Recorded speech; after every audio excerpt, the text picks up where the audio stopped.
Assalamualaikum warahmatullahi wabarakatuh. Dunia mengenalnya sebagai samudera ilmu. Namun jalan menuju sana dimulai dari sebuah rumah kecil yang dihimpit kemiskinan di tanah Gaza.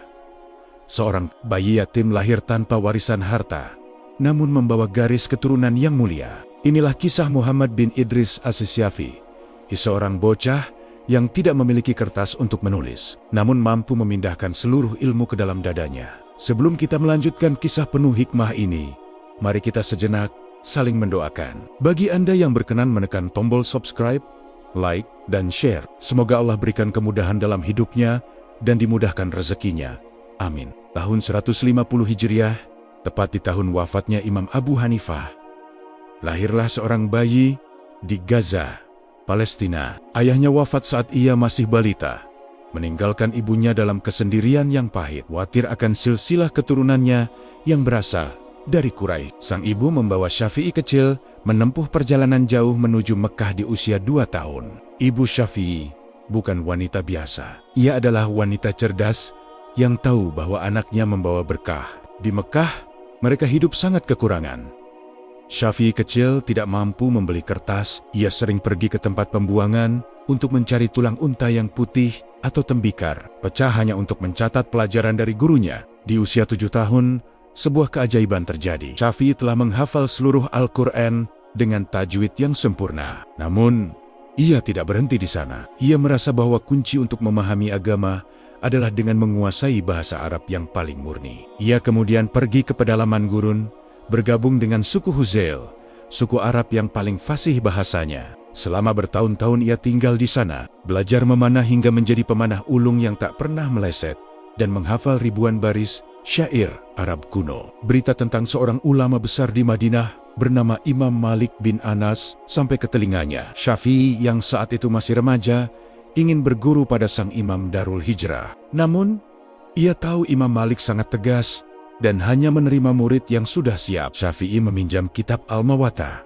karya Imam Malik, dari seorang penduduk Mekah. Hanya dalam waktu 9 malam, ia menghafal seluruh isi kitab hadis tersebut dari awal hingga akhir lengkap dengan sanadnya. Dengan modal hafalan itu, ia melangkah menuju Madinah. Saat tiba di Masjid Nabawi, Syafi'i berdiri di hadapan Imam Malik yang sangat berwibawa. Dengan suara yang santun, pemuda remaja ini meminta izin untuk membacakan kitab Al-Muwatta di depan pengarangnya langsung, tanpa melihat teks. Imam Malik tertegun. Setiap kata yang keluar dari mulut Syafi'i begitu fasih, lancar, dan tanpa kesalahan. Imam Malik menatap tajam pemuda berbakat ini dan berkata, "Wahai Muhammad, bertakwalah kepada Allah dan jauhilah maksiat, karena sesungguhnya Allah telah menanamkan cahaya di hatimu. Janganlah engkau padamkan cahaya itu dengan kegelapan maksiat." Syafi'i telah menemukan mataharinya di Madinah. Namun, ilmu bukan sekadar hafalan. Ujian hidup yang sesungguhnya baru saja dimulai. Di masa depan, ia tidak hanya akan berhadapan dengan kitab, tapi juga dengan fitnah politik yang hampir merenggut nyawanya di depan sang khalifah. Bagaimana seorang ulama muda berakhir dalam belenggu rantai. Ilmu terkadang membawamu ke singgasana, namun terkadang ia menyeretmu ke dalam penjara. Di bawah terik matahari yang membakar jalur antara Yaman dan Baghdad, seorang ulama besar berjalan dengan kaki dirantai dan leher dibelenggu. Ia bukan pencuri, bukan pula pembunuh. Namanya Muhammad bin Idris As-Syafi'i. Di hadapannya pedang algojo Harun ar-Rasyid sudah haus akan darah, menanti perintah untuk memisahkan kepala dari jasad sang imam. Setelah menyelesaikan masa belajarnya dengan Imam Malik di Madinah, Imam Syafi'i dikirim ke Yaman untuk menjalankan tugas pemerintahan sebagai hakim dan pengelola administrasi. Di sana, ia dikenal sebagai pejabat yang sangat lurus. Ia tidak bisa disuap, tidak bisa diancam, dan selalu membela hak-hak rakyat kecil yang dizalimi oleh penguasa lokal. Ketegasan Syafi'i membuat gerah para koruptor dan pejabat yang menyalahgunakan kekuasaan. Mereka merancang skenario jahat. Sebuah surat dikirimkan kepada Khalifah Harun ar-Rasyid di Baghdad. Isinya adalah fitnah keji. Syafi'i ke-1 dituduh sebagai otak di balik gerakan pemberontakan Syiah Alawiyah yang ingin menggulingkan kekhalifahan Abbasiyah. Bagi penguasa saat itu, tuduhan ini adalah vonis mati seketika. Syafi'i ditangkap bersama 9 orang Alawiyin lainnya. Mereka diperlakukan seperti pengkhianat negara. Tangan mereka diikat ke leher, Kaki mereka dipasangi rantai besi yang berat, dan mereka dipaksa berjalan kaki menempuh ribuan kilometer menuju istana Baghdad. Selama perjalanan, Syafi'i tidak mengeluh. Lisannya tak berhenti berzikir dan melantunkan ayat-ayat Al-Quran. Meskipun fisiknya hancur dan kulitnya lecet akibat gesekan besi, jiwanya tetap tenang. Ia tahu bahwa kebenaran adalah pelindung terbaiknya. Namun, bayang-bayang kematian semakin nyata ketika mereka tiba di gerbang istana megah Baghdad, tempat di mana hukum ditegakkan dengan ujung pedang. Khalifah Harun al-Rasyid duduk di singgasananya dengan wajah merah padam. Di sampingnya seorang algojo berdiri dengan pedang yang sudah terhunus. Satu persatu 9 orang yang dibawa bersama Syafi'i dipanggil ke depan. Tak butuh waktu lama bagi sang khalifah untuk memberikan perintah singkat. Pancung! Satu demi satu kepala jatuh. Lantai marmer istana yang putih mulai dibanjiri darah. Syafi'i adalah orang terakhir yang tersisa. Ia berdiri di atas genangan darah rikan-rikan seperjalanannya. Khalifah menatapnya tajam. Wahai Syafi'i, apa pembelaanmu sebelum pedang ini mencium lehermu? Syafi'i melangkah maju dengan tenang, meskipun rantai di kakinya bergemerincing. Ia tidak meminta belas kasihan, melainkan berbicara dengan logika dan sastra yang luar biasa indah. Wahai Amirul Mukminin, ujar Syafi'i dengan suara mantap. Apa pendapatmu tentang dua orang pria, yang satu menganggapmu sebagai saudaranya, dan yang satu lagi menganggapmu sebagai tuannya yang harus dipatuhi? Syafi'i menjelaskan kedudukan dirinya sebagai keturunan Quraisy garis, keturunan yang sama dengan sang khalifah. Ia menegaskan bahwa ia menghormati kepemimpinan Abbasiyah sebagai kewajiban agama, bukan karena ambisi politik. Pembelaannya begitu fasih dan penuh dengan argumentasi hukum yang cerdas, hingga membuat Harun al-Rasyid yang tadinya murka mulai mengendurkan urat syarafnya. Beruntung, di samping khalifah duduk Muhammad bin Hasan Asy-Syaibani, ulama besar mazhab Hanafi. Ia mengenal reputasi Syafi'i sebagai murid terbaik Imam Malik. Ia membisiki khalifah, wahai Amirul Mukminin, orang ini memiliki kedudukan tinggi dalam ilmu. Tuduhan itu hanyalah hasad dari musuh-musuhnya. Harun al-Rasyid akhirnya memerintahkan agar belenggu Syafi'i dilepaskan. Bukan hanya dibebaskan, Syafi'i bahkan diberi penghormatan dan hadiah besar. Namun, Syafi'i memilih tetap di Baghdad. Inilah titik balik sejarah Islam. Di Baghdad, Syafi'i berguru kepada Muhammad bin Hasan Asy-Syaibani. Syafi'i satu menyadari sesuatu yang besar. Ia memiliki ilmu hadis dari Madinah Imam Malik. Dan kini ia mempelajari ilmu logika atau rasio dari Baghdad mazhab Hanafi. Ia mulai merumuskan sebuah jembatan yang menghubungkan wahyu dan akal. Di kota inilah, ia mulai menulis Ar-Risalah, kitab pertama di dunia yang merumuskan kaidah usul fiqh. Baghdad yang awalnya menjadi tempat eksekusi, berubah menjadi laboratorium ilmu bagi Syafi'i. Namanya mulai mengguncang dunia intelektual. Namun, popularitas selalu membawa badai baru. Di tengah kejayaannya di Baghdad, Syafi'i merasa ada panggilan lain yang lebih kuat dari tanah Mesir. Sebuah perjalanan yang akan melahirkan pemikiran-pemikiran paling matang dalam hidupnya. Ada masa di mana seorang guru harus meninggalkan zona nyamannya demi mencari kebenaran yang lebih murni. Baghdad telah memberikan segalanya bagi Imam Syafi'i: popularitas, perlindungan khalifah, dan panggung perdebatan. Namun, hatinya berbisik bahwa tugasnya belum usai. Pada tahun 199 Hijriah, sang imam melangkah menuju Mesir. Ia tidak hanya membawa kitab-kitabnya, tapi membawa sebuah revolusi pemikiran yang akan mengubah wajah hukum Islam selamanya. Qaul Jadid, keputusan Imam Syafi'i untuk pindah ke Mesir, sempat mengejutkan murid-muridnya di Baghdad. Mengapa seorang ulama besar yang sudah mapan harus menempuh perjalanan ribuan mil ke negeri yang asing? Syafi'i S1 menjawab dengan sebuah bait syairnya yang terkenal. Aku melihat air yang diam akan menjadi keruh, dan jika ia mengalir, ia akan menjadi jernih. Setibanya di Mesir, penduduk menyambutnya dengan antusiasme yang luar biasa. Mesir saat itu adalah basis kuat dari para pengikut Imam Malik. Namun, Syafi'i datang bukan untuk menghancurkan, melainkan untuk menyempurnakan. Ia tinggal di Fustat dan mulai mengajar di Masjid Amr bin Ash. Di sana, ia melihat realitas sosial, adat istiadat, dan tantangan hidup yang berbeda dengan apa yang ia temui di Baghdad atau Madinah. Di Mesir inilah fenomena intelektual paling jujur terjadi. Imam Syafi'i menyadari bahwa hukum Islam haruslah dinamis dan relevan dengan tempat, serta waktu tanpa mengubah esensi wahyu. Beliau mulai meninjau kembali pendapat-pendapat hukum yang pernah ia keluarkan saat di Baghdad Kol Kodim. Jika sebuah hadis yang lebih sahih ia temukan di Mesir, atau jika ia melihat kemaslahatan masyarakat Mesir memerlukan pendekatan berbeda, ia tidak malu untuk meralat pendapatnya sendiri. Inilah yang kemudian dikenal sebagai Kol Jadid, pendapat baru. Beliau mengajarkan dunia satu hal penting: kehebatan seorang ulama bukan pada keras kepalanya mempertahankan pendapat lama, melainkan pada keberaniannya tunduk pada kebenaran yang baru ditemukannya. Disinilah beliau menulis ulang mahakaryanya, Alam, sebuah kitab hukum yang menjadi rujukan lintas zaman. Namun, di balik kegemilangan ilmunya, ada penderitaan fisik yang luar biasa. Di masa tuanya di Mesir, Imam Syafi'i diuji dengan penyakit wasir ambayen yang sangat parah. Riwayat menyebutkan bahwa setiap kali beliau duduk untuk mengajar atau menulis, darah seringkali mengalir hingga membasahi tempat duduknya. Murid-muridnya menangis melihat kondisi sang imam. Mereka memohon agar beliau beristirahat. Namun, Syafi'i hanya tersenyum tipis dan berkata bahwa waktu adalah nikmat yang paling singkat. Dalam kondisi sakit yang menguras tenaga itu, beliau tetap mampu membagi waktunya dengan presisi yang ajaib. Sepertiga malam untuk syalat, sepertiga untuk menulis ilmu, dan sepertiga untuk istirahat. Keseriusannya menulis dalam keadaan sakit adalah bukti bahwa cintanya pada umat jauh lebih besar daripada rasa sakit pada tubuhnya sendiri. Sisi lain yang jarang tersorot adalah betapa langitnya keseharian Imam Syafi'i. Meskipun beliau adalah raksasa logika dan hukum, hatinya adalah hati seorang sufi yang gemetar pada Tuhannya. Di bulan Ramadan, beliau sanggup menghatamkan Al-Quran sebanyak 60 kali, semuanya dilakukan di dalam syalat. Beliau seringkali menangis saat membaca ayat-ayat tentang akhirat. Baginya, ilmu hukum tanpa ketakwaan hanyalah jasad tanpa ruh. Pernah suatu ketika, beliau ditanya tentang sebuah masalah hukum.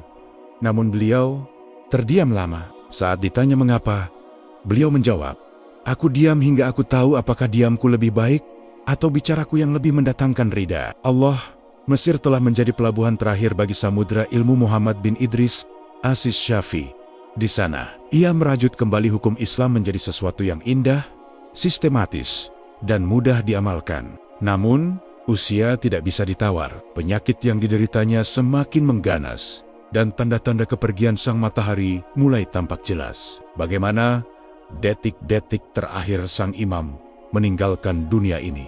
Setiap manusia akan meninggalkan jejak, namun hanya sedikit yang jejaknya menjadi jalan setapak bagi jutaan orang setelahnya. Di sebuah rumah sederhana di Fustat, Mesir, tubuh yang telah letih oleh perjalanan ribuan mil dan penyakit yang menggerogoti itu kini terbaring lemah. Imam Syafi'i, sang pembela sunnah, sedang bersiap menghadapi pertemuan paling agung dalam hidupnya. Di saat pena mulai terasa berat di tangannya, lisan beliau justru mengeluarkan mutiara wasiat yang akan terus bergema hingga ribuan tahun kemudian. Tahun 204 Hijriah menjadi saksi musim dingin yang paling kelabu di tanah Mesir. Penyakit yang diderita Imam Syafi'i telah mencapai puncaknya. Darah yang terus mengalir akibat penyakit wasir telah melemahkan kondisi fisiknya hingga ke titik nadir. Namun, luar biasanya, dalam kondisi yang membuat orang biasa kehilangan fokus, pikiran Imam Syafi'i tetap jernih bak mata air di pegunungan. Murid-murid terdekat beliau, seperti Al-Buwati dan Ar-Rabi bin Sulaiman, duduk di sekelilingnya dengan mata yang sembab. Mereka menyaksikan sang raksasa ilmu itu kini tampak sangat rapuh. Namun, Syafi'i tidak membiarkan momen perpisahan itu diisi dengan kesedihan yang sia-sia. Beliau menggunakan sisa energinya untuk memberikan kurikulum terakhir bagi umat manusia. Ar-Rabi bin Sulaiman meriwayatkan sebuah momen yang sangat mengharukan. Ia masuk menemui sang imam dan bertanya, "Wahai guru, bagaimana keadaanmu pagi ini?" Imam Syafi'i menjawab dengan bait-bait yang menggetarkan jiwa, "Aku memulai hariku dengan meninggalkan dunia, berpisah dengan saudara-saudaraku, mencicipi gelas kematian, dan menghadap Allah yang Maha Mulia. Aku tidak tahu apakah ruhku akan melangkah menuju surga hingga aku pantas memberi ucapan selamat, ataukah ia akan menuju neraka hingga aku harus berbelasungkawa." Beliau kemudian berpesan kepada murid-muridnya agar jangan pernah meninggalkan Al-Quran dan Sunnah. Beliau menekankan pentingnya menjaga persaudaraan di atas perbedaan pendapat. "Jika kalian menemukan kebenaran dalam hadis Rasulullah Shallallahu Alaihi Wasallam yang bertentangan dengan pendapatku, maka campakkanlah pendapatku ke dinding dan ikutilah hadis itu," tegas beliau. Wasiat ini menjadi bukti ketawaduan seorang intelektual yang tidak ingin disembah pendapatnya, melainkan ingin agar umat selalu terpaku pada sumber asli agama. Di saat-saat terakhirnya, Imam Syafi'i meminta muridnya membacakan Al-Quran di sampingnya. Beliau merenungi perjalanan hidupnya seorang anak yatim dari Gaza yang berkelana ke Mekah, Madinah, Yaman, Baghdad, hingga Mesir. Beliau menyadari bahwa ilmu yang ia kumpulkan hanyalah setetes air di tengah samudera kekuasaan Allah. Beliau sempat berbisik tentang kerinduannya kepada para gurunya, terutama Imam Malik dan Muhammad bin Hasan Asy-Syaibani. Namun di atas segalanya, beliau sangat merindukan pertemuan dengan Allah Subhanahu wa Ta'ala. Ada sebuah ketenangan yang tak biasa terpancar dari wajahnya, seolah-olah beban ribuan lembar kitab yang beliau tulis kini telah terangkat, menyisakan kerinduan seorang hamba kepada Tuhannya. Tepat pada malam Jumat di akhir bulan Rajab tahun 204 Hijriah, di usia 54 tahun usia yang relatif muda, namun sangat padat akan karya Imam Syafi'i, menghembuskan napas terakhirnya. Ar-Rabi bin Sulaiman bercerita bahwa setelah sang imam wafat, ia melihat sioliola bulan di Mesir meredupkan cahayanya. Berita wafatnya menyebar seperti kilat ke seluruh penjuru Mesir. Masjid-masjid mendadak penuh dengan isak tangis. Tidak ada rumah di Mesir yang tidak berduka atas kepergian pria yang telah mengajarkan mereka cara salat dan beragama dengan landasan ilmu yang kuat. Imam Syafi'i telah pergi.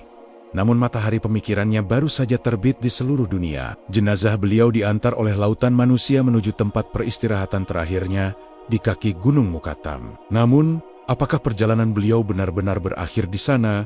Ternyata tidak. Warisannya baru saja dimulai, membangun peradaban hukum yang diikuti dari Maroko hingga Nusantara. Seorang ulama mungkin wafat, namun ilmunya adalah nyawa kedua yang takkan pernah bisa dibunuh oleh waktu. Imam Syafi'i meninggalkan Mesir dalam tangis.